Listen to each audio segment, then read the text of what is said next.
So children, I pre-assume that now the procedure of making journal entry is clear with all of us. तो बच्चों transaction आपको लिख के आएगा, accordingly आप स्टेप्स अप्लाई करेंगे, आप रूल्स अप्लाई करेंगे और आपको पता लग जाएगा कि आपको किसको डेबिट करना है या किसको क्रेडिट. बच्चों वाइल सर्चिंग और applying the transaction might be possible आपको क्रेडिट पहले मिले, but as I told that हम रिकॉर्डिंग करते टाइम पहले डेबिट एस्पेक्ट को लिखेंगे फिर क्रेडिट एस्पेक्ट को. डेबिट के लिए बच्चों DR लिखा जाएगा, बट क्रेडिट के लिए TO is the ultimate phrase जो इसको रिप्रेजेंट करेगा. Then children, after recording the transaction in journal format आप एक narration that is a short explanation follow करेंगे उसके लिए बच्चों, जो आपको क्लियर कर देगा कि अल्टीमेटली ट्रांजैक्शन को हम कैसे रिकॉर्ड कर रहे हैं. तो children, like the first transaction was bought goods from Mohan, तो बच्चों आप नरेशन में लिख देंगे for goods bought on credit from Mohan, या simply for goods bought on credit, या simply for goods bought from Mohan. तो बच्चों शॉर्ट एक्सप्लेनेशन आपको बस लिखना है. Similarly children, in the second one we have for goods sold for cash.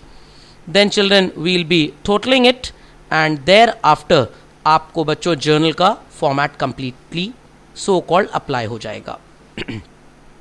तो children, I hope so there is no problem in understanding this. बच्चों आपकी proper understanding के लिए मैंने एक असाइनमेंट क्वेश्चन फ्रेम किया है. Children, transaction is like this. Pallavan started business with cash. So children, question goes like this. Pallavan started business with cash. The second one, he purchased furniture. Third one, he paid rent. Fourth one, he purchased goods on credit from Mr. Mahindran. Fifth one, he sold goods for cash rupees 25,000.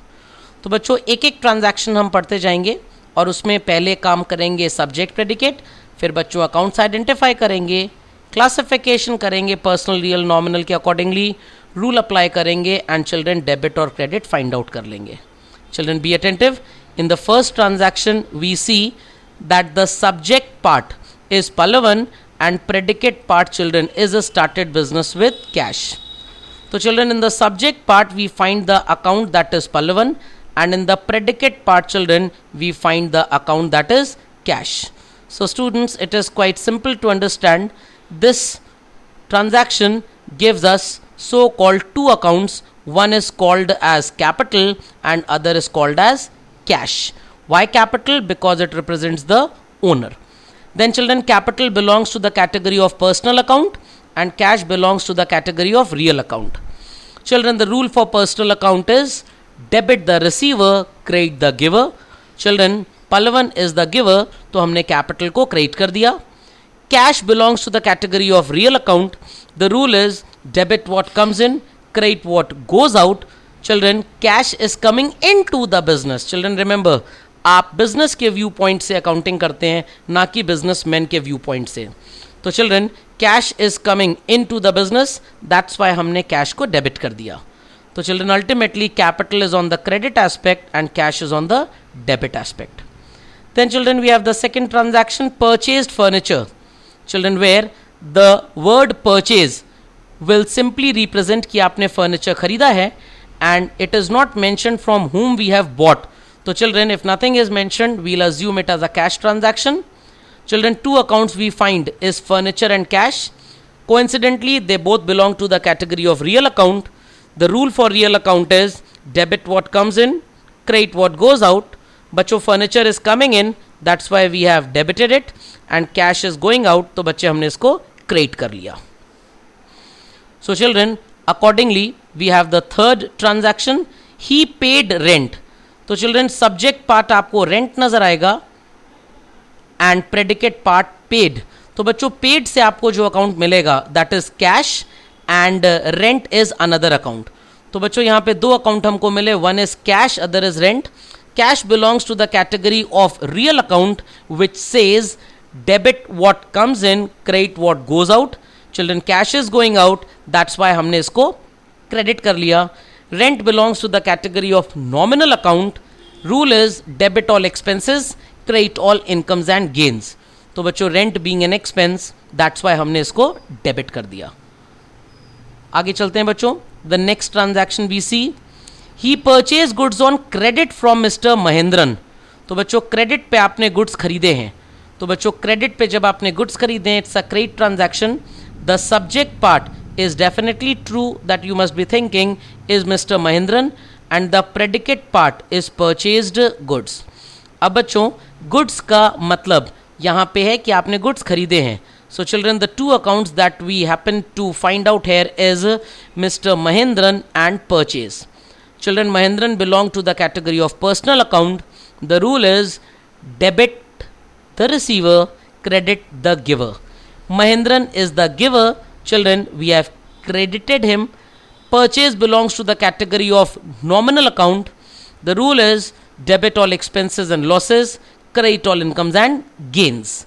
So children, nominal account rule के accordingly purchase is an expense, तो आप इसको debit कर देंगे.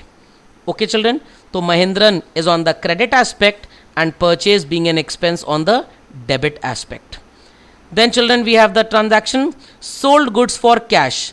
So children, the subject part identified is cash and the predicate part is sold goods. अब बच्चों, because it is sold goods, so you won't be using the term goods, rather you would be using the word sales as such. And children, you happen to get two accounts. One is cash and other is sales. Children, cash belongs to the category of real account and sales belong to the category of nominal account. Children, the rule for real account is debit what comes in, credit what goes out. Children, when we are selling goods for cash, definitely cash will come in the business. So if it is coming in, as per the rule हम debit कर देंगे. Sales is an income for the business. It is a nominal account which says debit all expenses, credit all incomes and gains. तो बच्चों आप इस income को credit कर देंगे. तो children, you happen to apply here the rules of two different accounts, cash debit and sales credit. So children, always remember, whensoever you will come across multiple transactions, आपको combination दो मिलेंगे at a minimum, maximum 3, 4, 5, 10 कितने भी हो सकते हैं बच्चों.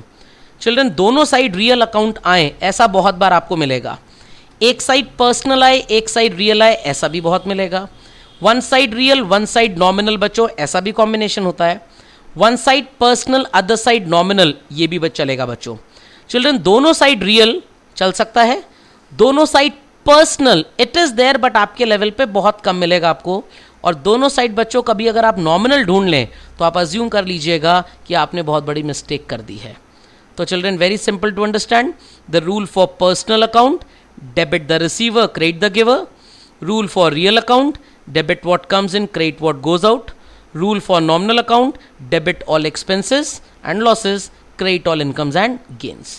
Children, once we are okay on debit and credit identification, अब बच्चों इसके बाद आपको सिंपल जर्नल का फॉर्मेट बना के उनमें इन चीज़ों को रिकॉर्ड कर देना है. That's it children, and this gets the solution of the first assignment question that I took up in the video to explain you all. So children, for your understanding purpose, I have taken the format of journal also and shown the posting also. Children, see the first entry. आपने capital को credit aspect पे ढूंढा था और cash को debit aspect पे.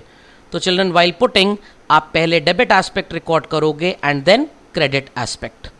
Similarly बच्चों, ऐसे ही हम बाकी के ट्रांजैक्शंस को रिकॉर्ड करेंगे.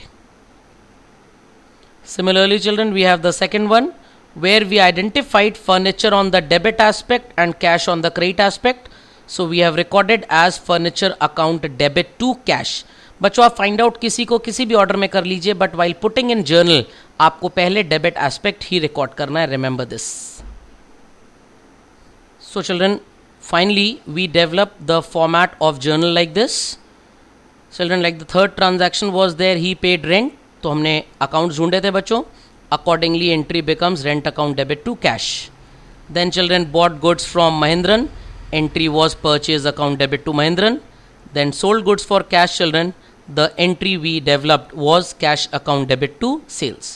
So children, always remember, कभी भी आप तुक्का अप्लाई नहीं कर पाएंगे. जो पहले आया वो डेबिट, जो बाद में आया क्रेडिट, नेवर. आपको एक सिस्टम फॉलो करना पड़ेगा. Account rule, then debit credit. लिखते टाइम पहले बच्चों फॉर्मेट में डेबिट ही लिखेंगे आप. And thereafter children, we'll show the totals. So children, I hope so the concept was quite clear. Thank you.